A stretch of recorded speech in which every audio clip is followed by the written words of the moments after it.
Peggy 18. Reprenez le contrôle de cette zone. Mais vas-y, trop de cul. Oh, rêve ta mère à toi, t'as un ouf, toi. Bonjour, aujourd'hui nous allons répondre à une question qu'on entend souvent. Est-ce que les jeux vidéo rendent violents à long terme ? Pour commencer, nous avons décidé d'aller demander l'avis des passants. Nous avons donc réalisé un micro-trottoir pour comparer leurs avis avec des études scientifiques. What the fuck do you want? You got my money, punk?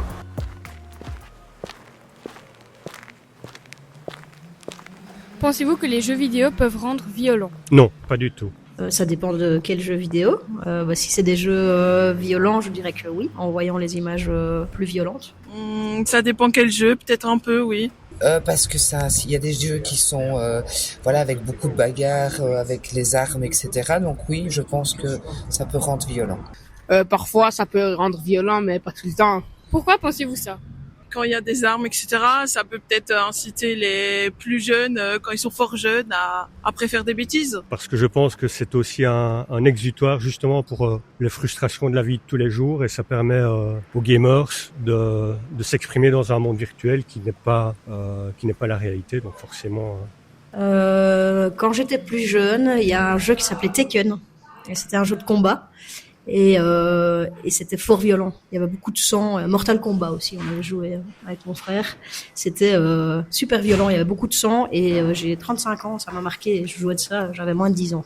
Si on prend l'exemple de Fortnite ou Brawl Stars, quand quelqu'un perd ou se fait tuer, il pourrait vite réagir agressivement, donc taper sur la table, lancer des objets. Quand on se pose cette question, on pense directement à des jeux comme Call of Duty, GTA ou Fortnite. Mais peu importe le jeu, ils ont tous un côté compétitif. Ce côté compétitif peut avoir plusieurs conséquences sur les joueurs comme vouloir toujours être le meilleur, dépasser le ou les adversaires et les tuer, ce qui va pouvoir créer une certaine agressivité. Vous me cassez tous les couilles, bande de connards! Cela peut créer un trouble du jeu vidéo. C'est quand un joueur va avoir un surinvestissement dans le jeu et délaisser sa vie affective, familiale, professionnelle. Une étude menée à l'université de Liège montre que les jeux vidéo, violents ou pas, n'augmentent pas l'agressivité. Ferme ta gueule, c'est qui est dans mes bras là, hein? C'est qui pue la merde? L'agressivité n'a pas d'effet à long terme sur les joueurs. Nous sommes agressifs seulement quelques minutes après avoir joué, peu importe le jeu. Si t'es un homme, tu viens ici. Et là, tu vas repartir mal, mon copain. Ils ont également des bienfaits tels que rendre notre attention visuelle plus précise, augmenter notre créativité dans beaucoup de domaines. Par exemple, les amateurs de jeux de tir sont plus rapides pour voir les objets utiles dans des situations visuelles complexes.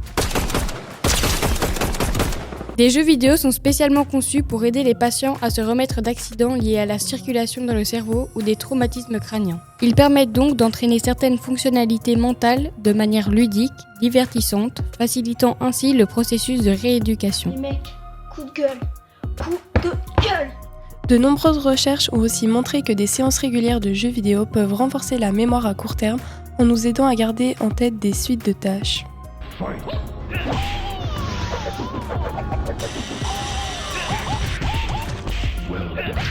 En conclusion, les jeux vidéo ne rendent pas violents à long terme. Ils peuvent nous énerver, nous frustrer, donc avoir une réaction violente, mais seulement quelques secondes après avoir perdu. Sauf s'il y a un trouble du jeu vidéo. Il m'a encore insulté, mais vraiment lui, hein. Faut le baiser lui, je vous le dis. C'était Émilie et Célestine. Merci d'avoir écouté notre podcast. À très bientôt pour un prochain épisode.